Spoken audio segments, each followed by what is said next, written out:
Gravando mais uma vez, bom dia a todos.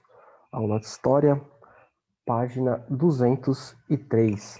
As eleições de 1945.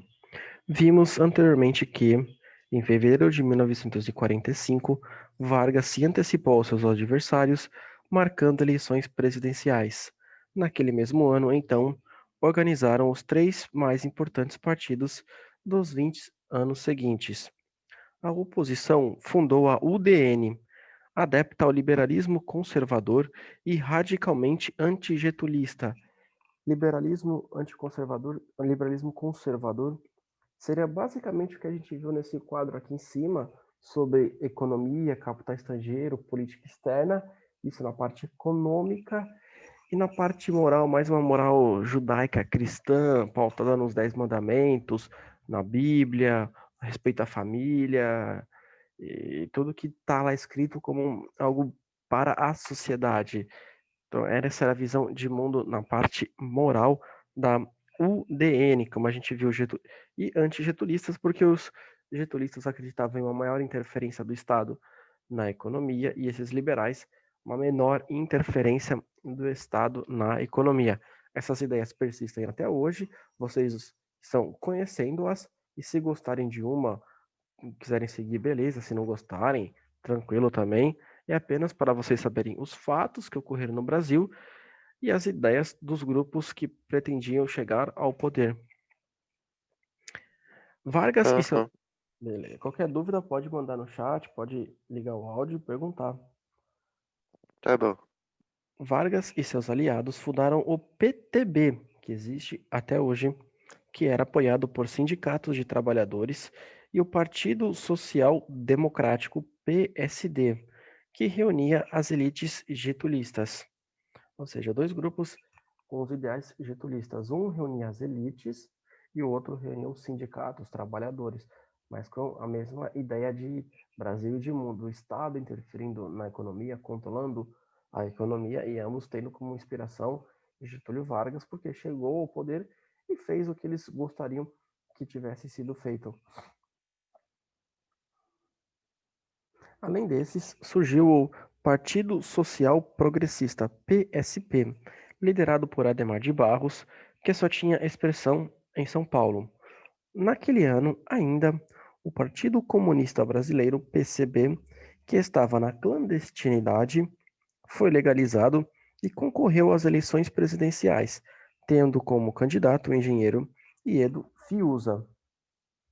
Então, vários candidatos, mais expressivo o do UDN e o do PTB. E aí, virando a página, por gentileza.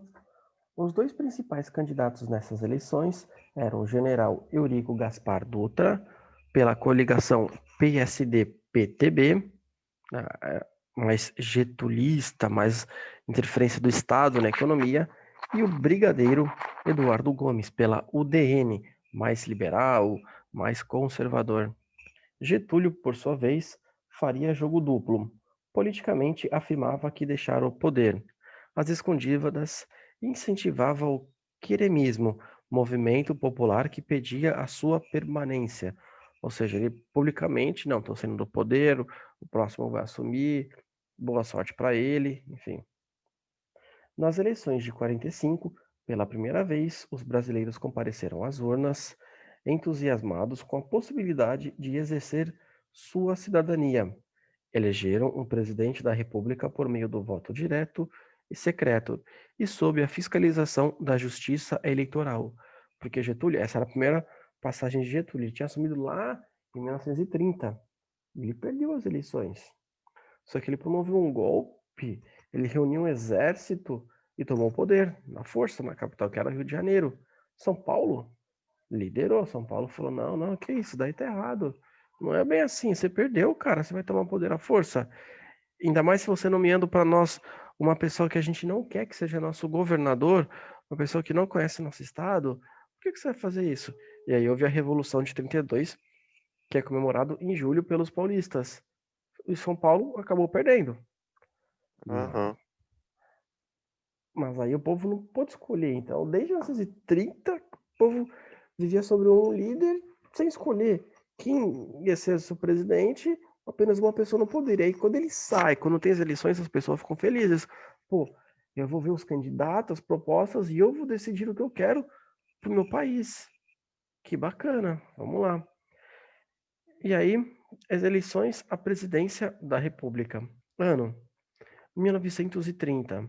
Número de eleitores, 1,9 milhão. Hoje só a cidade de São Paulo já tem mais de 10, 15 milhões, mais ou menos. Porcentagem sobre o total da população, 5,7, ou seja, apenas uma pequena parte pôde votar. 5% mais ou menos. Deixa muito mais pessoas aptas a votar, mas não podiam. 1945, 6,2 milhões de votos. E aí a porcentagem era de 13,4% da população. Hoje, a gente sabe, é obrigatório o voto, todo mundo pode e deve votar, desde que tenha 18 até 65 anos. Quem tem acima de 16 e menos de 18, o voto é facultativo. Tira o título se quiser, vota se quiser. Quem tem mais de 65 anos, a mesma coisa. Tem o direito de votar se quiser, mas não é obrigatório. Vota apenas se quiser. Deposto em 1945, Vargas foi um dos principais vitoriosos nessas eleições. O candidato apoiado por ele, o general Dutra, foi eleito presidente por maioria absoluta dos votos, 55%. Vargas elegeu-se senador por 2 estados, São Paulo e Rio Grande do Sul, e com isso continuou sendo figura de destaque na política nacional. Quando o presidente Dutra assumiu 1946 a 50, começou a governar. Em 1946, a Guerra Fria se iniciava, ou seja, havia acabado a Segunda Guerra Mundial, alemães e italianos derrotados, Hitler e Mussolini mortos, Japão derrotado, Estados Unidos emergem como a principal potência econômica, assim como a União Soviética, a segunda e que no maior exército do mundo. E aquela disputa de ego, de vaidade, um que um fazia, o outro queria se destacar. Os Estados Unidos, capitalista, e a União Soviética, comunista, disputavam a hegemonia mundial e buscavam fazer aliados em todos os continentes. Na América, o Brasil de Dutra se aliou incondicionalmente aos Estados Unidos do presidente Harry Truman. Observe a foto. A gente vai dar uma analisada na foto. Nesse contexto, o líder do Partido Comunista Brasileiro, Luiz Carlos Prestes, declarou em entrevista à imprensa que, em caso de uma guerra iminente entre Brasil e União Soviética, ficaria ao lado da União Soviética. Usando essa declaração como pretexto, o governo Dutra desencadeou uma forte repressão ao comunismo. Em 1947, rompeu relações com a União Soviética e, no ano seguinte, com a aprovação do Legislativo, cassou o mandato dos parlamentares comunistas, inclusive Luiz Carlos Prestes. Aqui temos uma fotinha, tem lá Luiz Carlos Prestes e Harry Truman no carro a céu aberto. Em uma época que estar com os Estados Unidos significa estar contra a União Soviética, a política externa de Dutra foi alinhamento automático com as posições estadunidenses. Na fotografia, vemos Eurico Gaspar Dutra em visita ao presidente Harry Truman em 1949, 3 anos após ele assumir. Ou seja, como era uma Guerra Fria, o fato de você estar do lado de um, automaticamente você estava contra o outro, porque um estava disputando o outro. Então, tem uma briga. E aí você fica desse lado, esse lado aqui, pô, tá contra mim, porque ele tá desse lado aqui. E foi o que o governo brasileiro fez. Aham. E aí, para demonstrar um apoio maior aos Estados Unidos, para falar, nós estamos do seu lado, aí, aqui é parceria, aqui é fechamento. O governo tomou ações, caçou mandatos de parlamentares que eram comunistas, como Luiz Carlos Prestes. Eu não sei se vai, como a gente vai estudar aqui, mas só um parêntese sobre Luiz Carlos Prestes. Não sei se vai falar. Acho que não vai falar da intentona comunista. Mas Luiz Carlos Prestes casou com Olga Benário. E eles tentaram dar um golpe, foi na época de Getúlio, foi antes, por isso que não vai falar. Eles tentaram dar um golpe, e tornar o Brasil um país comunista. Getúlio não aceitou, pegou os dois e prendeu. Só que em vez de Getúlio colocar os dois presos para responderem a leis brasileiras, que era o certo a se fazer, não. Ele pegou a Olga, que era judia, e enviou para a Alemanha, onde ela viria a ser torturada e morta. E isso foi de uma perversidade, de uma crueldade absurda, porque ela cometeu crime aqui no Brasil. E ela passou, ninguém deveria passar, por pior que seja a pessoa. Aquilo é completamente cruel, bárbaro, desumano, perverso. É o próprio mal na Terra. Então, o que aconteceu na Alemanha não devia acontecer com ninguém.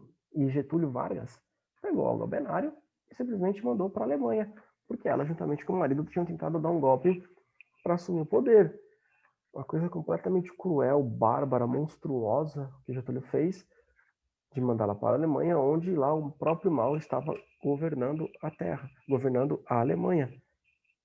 Aham. E foi o que aconteceu com a mulher de Luiz Carlos Prestes, Olga Benário. Tem até um filme que retrata o que ela sofreu. De fato, foi monstruoso, ela sofreu demais. É um absurdo o que aconteceu. Uma página bem triste em nossa história. Era apenas para ser o caso de uma pessoa que tentou dar um golpe e aí teria que ter sido presa. Pronto, acabou. Mas não, ele fez essa monstruosidade. Beleza? Continuando, página 205. Para saber mais, teatro e racismo no Brasil. Nos anos 40, o talentoso dramaturgo brasileiro Nelson Rodrigues registrou sua indignação com o racismo brasileiro escrevendo uma peça teatral sobre o assunto, intitulada Anjo Negro, em 1946. Para interpretar o papel, Nelson Rodrigues convidou o ator e ativista negro Abdias do Nascimento. A peça, no entanto, foi interditada pela censura federal por mais de 2 anos, ou seja, antes dos militares assumirem, também já tinha uma certa censura. O governo podia interferir, dizendo o que podia ou que não podia ser feito. Para conseguir a liberação da peça, Nelson Rodrigues concordou que o personagem negro fosse interpretado por um ator branco, pintado com graxa, como na fotografia. Assim, o ator e ativista negro Abdias do Nascimento, que havia sido escalado por Nelson Rodrigues, não pôde desempenhar seu papel. E aí uma imagem da peça Anjo Negro, Rio de Janeiro, em 48. O ator branco Orlando Guy fez o papel de Ismael, um médico negro bem-sucedido que traz estampado no rosto o drama vivido por ele na sociedade brasileira da época. E aí pergunta: o que se pode concluir a respeito do Brasil dos anos 40 com base na censura da peça Anjo Negro? E aí eu vou deixar essa perguntinha para vocês fazerem na próxima aula, beleza? Para que vocês Tá bom. analisem esse acontecimento no Brasil. Foi feita uma peça teatral para representar o racismo que era exacerbado na época. O roteirista colocou ator negro, um ativista do movimento negro também, para demonstrar um personagem médico bem-sucedido que enfrentava os preconceitos. Só que aí houve a censura, tiveram que colocar um ator branco, pintado de graxa, para tirar o cara negro, que era ativista. E aí quero que vocês comentem o que vocês concluem a respeito do Brasil dos anos 40. Qual era o contexto? Era um país racista? Não era racista? Preconceituoso? Por que ele fez essa peça? Quero que vocês comentem, por gentileza, beleza? Aham. Eleições de 1946. Em 18 de outubro de 1946, depois de intensos debates, foi promulgada a 5ª Constituição Brasileira. De perfil liberal, essa Constituição definiu o Brasil como uma república federativa presidencialista. Ou seja, vai ser não é monarquista, não é parlamentarista, é presidencialista, onde o presidente tem uma função muito maior. E república é um país republicano, federativo com vários estados independentes. Garantia ampla liberdade de pensamento, de expressão e de associação negadas ao cidadão na Constituição anterior, ou seja, todo mundo tinha direito à liberdade de expressão, de pensamento, de se manifestar como quisessem. Dava ampla autonomia aos três poderes. O poder executivo cabia ao presidente da República, eleito pelo período de 5 anos. O poder legislativo era exercido pela Câmara dos Deputados Federais e pelo Senado. O número de senadores era fixo, 3 para cada estado e para o Distrito Federal. É assim, ainda hoje, são 26 estados mais o DF, e cada um deles tem 3 senadores. Fazendo a conta, 27 vezes 3 dá 81. Permitia o direito de voto a todos os brasileiros alfabetizados, maiores de 18 anos, de ambos os sexos. Na época, analfabetos somavam metade da população brasileira. Ou seja, muitas pessoas não podiam votar, e quando você muda isso, você permite que essas pessoas possam votar. Garantia aos trabalhadores o direito de greve, mas proibia as greves em atividades essenciais. Ou seja, o que o governo definia como essencial não poderia ter greve, mas é complicado isso. O que é essencial, o que não é? Complexo. Você estoura um cano na sua casa, você quer um hidráulico, que é aqui que vira a peça. Isso vai ser essencial naquele momento para a tua casa. Você vai ficar sem água, pagar uma conta enorme. Mesma coisa, você precisa pintar a sua casa, enfim, precisa comprar qualquer coisa de emergência, tudo é essencial. Mas, nesse caso, o governo que tá, como transporte, saúde, segurança, etc. Hoje em dia fala que essencial é apenas farmácia e mercado. Mas uma bicicletaria, por exemplo, você precisa dela para ir trabalhar.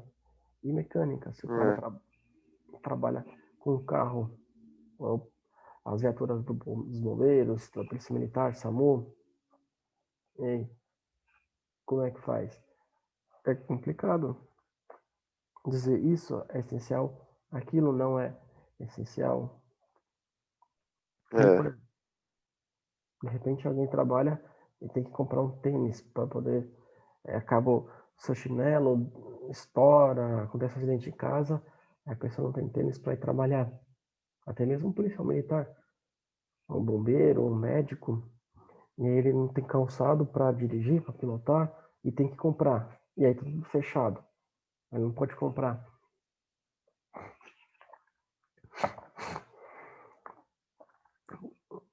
Determinava que o vínculo criado pelo casamento era indissolúvel. O divórcio, portanto, continuou proibido. Ou seja, casou, está casado para sempre no papel. Não tem essa de haver uma separação. Beleza? Alguma dúvida por enquanto? Não. Beleza. Continuando a leitura, virando a página, por gentileza. Política econômica. O governo Dutra elaborou o Plano SALT, que direcionou os investimentos para os setores prioritários da economia: saúde, alimentação, transporte e energia.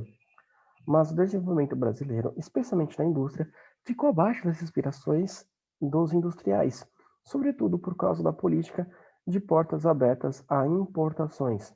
Essa política econômica liberal, que permitia a livre importação de bens, estendeu-se pelo primeiro ano e meio de governo do presidente Dutra e revelou-se desastrosa. No início de 42, o Brasil possuía 708 milhões de dólares em reservas. Um ano e meio depois, restavam apenas 92, ou seja, quem tinha dinheiro aqui no Brasil em dólares acabou retirando, trocando, colocando em outro lugar. Para estancar a sangria financeira, o governo Dutra estabeleceu uma política de seleção das importações, restringiu a importação de bens de consumo imediato e incentivou a compra de bens de produção, equipamentos e máquinas, o que deu estímulo forte à indústria, ou seja, só fica barato, não tem imposto, equipamentos e maquinários, coisas que já venham prontas, vão ter imposto. E aí meio que fomentou as pessoas, os investidores, a comprar maquinário e produzir produtos aqui no Brasil, movimentando a economia, gerando emprego, renda. Na época, ocorreu também um aumento dos preços externos do café brasileiro, fato que contribuiu para a economia nacional voltasse a crescer, mais dinheiro entrando na mão das pessoas, os brasileiros, mais investimentos, e os maquinários e equipamentos eram mais baratos do que trazer o produto, e isso meio que incentivou e forçou aos empresários a comprarem maquinário e abrir suas fábricas e indústrias aqui no Brasil. A partir de 47, o crescimento econômico passou a ser medido por um novo índice, Produto Interno Bruto, o PIB. Basicamente, está lá em cima, é expresso pela soma em dólares do valor de todos os bens e serviços produzidos dentro de um país. Seu cálculo não considera a nacionalidade dos proprietários das empresas produtoras desses bens e serviços. No PIB do Brasil, por exemplo, leva-se em conta o valor de bens e serviços produzidos pelas filiais multinacionais estrangeiras aqui instaladas. Ou seja, você tem McDonald's, Coca-Cola, Nike, Adidas, Sony, Volkswagen, e produzem para os brasileiros e vendem, é porque os brasileiros têm condições de comprar. Então isso já está no cálculo aqui do Brasil, porque se não houvesse condições, essas fábricas não estariam aqui, não estariam produzindo, comercializando para o Brasil. Então por isso que entra nessa conta. Beleza? Aham. O historiador e cientista político Boris Fausto informa que, tomando base no ano de 47, o PIB cresceu em média 8% nos últimos 2 anos do governo Dutra. Hoje em dia está crescendo. Antes da pandemia estava crescendo 2, 3%, mais ou menos. 10% era o que a China crescia nos anos 2000, pouco antes de se tornar a segunda maior economia do mundo. Então, realmente, é muita coisa. Se o Brasil crescesse 8% ao ano em alguns anos, no mínimo seria a terceira maior economia do mundo, com certeza. Fácil, fácil. Superaria a Alemanha, superaria o Japão e ficaria ali brigando com a China e com os Estados Unidos por tudo que a gente tem, pelo nosso tamanho, pela nossa biodiversidade, nosso solo, enfim. Era muita coisa o que estava crescendo na época. E aí temos uma fotinha, Vargas desfilando em carro aberto durante a campanha de 1950, tendo atrás de si, de chapéu e paletó, Gregório Fortunato, chefe de sua guarda pessoal. Vargas vai assumir lá em 1930, de uma maneira indireta, ele perde as eleições, rouba, move um golpe, toma o poder. São Paulo é contra, tem a Revolução de 32, São Paulo perde. Vargas fica até 45. 45 eleições, o Eurico Gaspar Dutra assume. E ele fica até 1950, no mandato de 5 anos. E aí, em 1950, nós vamos ter eleições novamente. E ninguém esperava que Getúlio fosse concorrer e fosse ganhar. Porque todo mundo pensou, eu sou analistas políticos da época, eu também pensaria, não é possível. O brasileiro ficou 15 anos com Getúlio, sem democracia, sem eleger diretamente. Será que o brasileiro vai querer voltar? Tem mais paciência para aguentar ele de novo? Será que o brasileiro não vai temer que esse cara não largue mais o osso? Que esse cara não queira mais sair da presidência? Não é possível. Eu apostaria na derrota de Getúlio se eu fosse um cientista político na época. Por não pensar que ele fosse vencer. Todo mundo pensava que ele fosse perder. E aí temos as eleições de 1950. Em 50, a disputa pela presidência da República voltou a ser entre as praças dos principais capitais brasileiras. A UDN, que era liberal, mais conservador, voltou a lançar o general brigadeiro Eduardo Gomes, e o PTB, em aliança com o PSP de Ademar de Barros, lançou a chapa Getúlio Vargas Café Filho.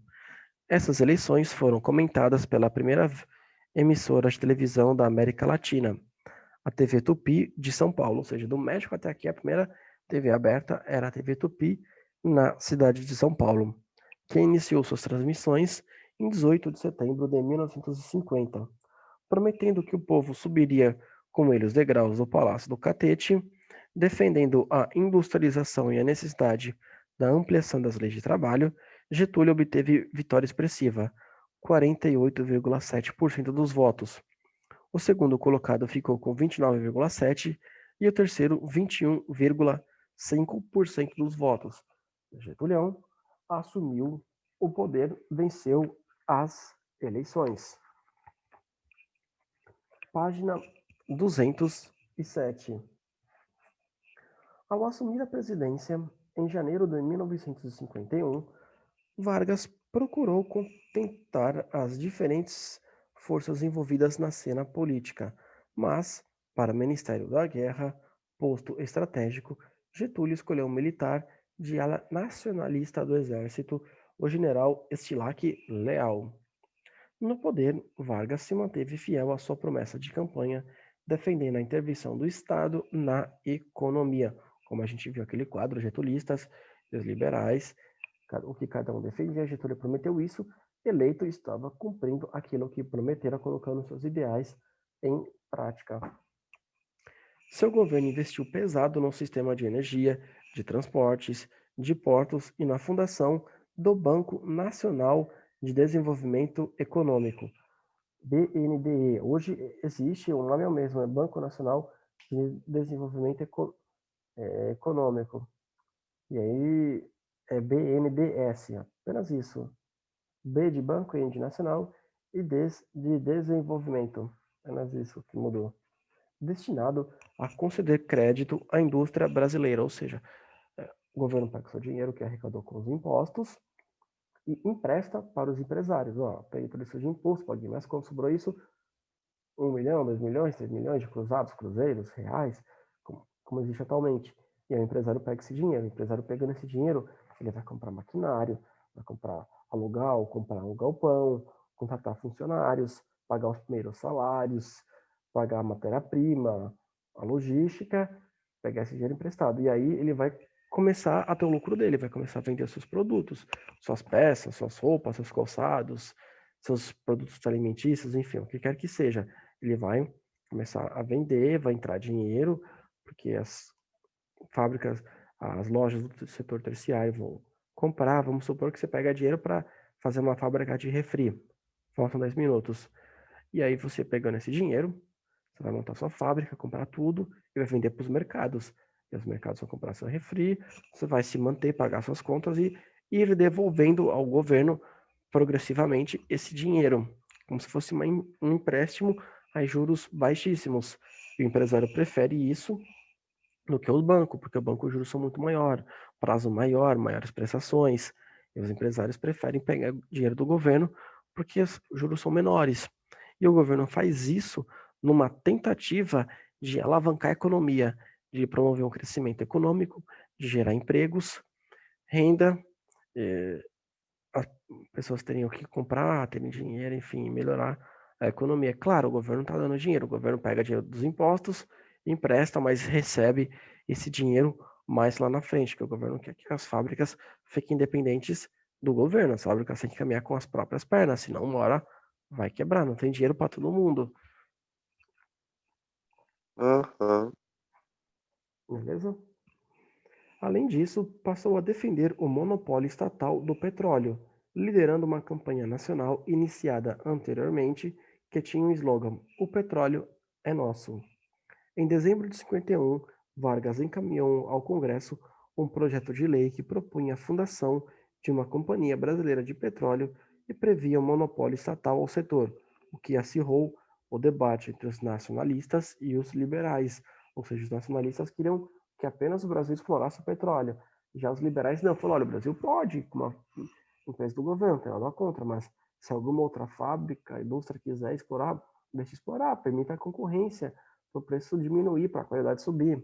O Getúlio não, falou, não, não, se a gente faz isso, essas empresas vão vir aqui, vão pegar nosso petróleo, vão ter o lucro deles, vão enviar dinheiro para os países dele, e aí a gente vai ficar sem nada, com o petróleo que está em nosso território.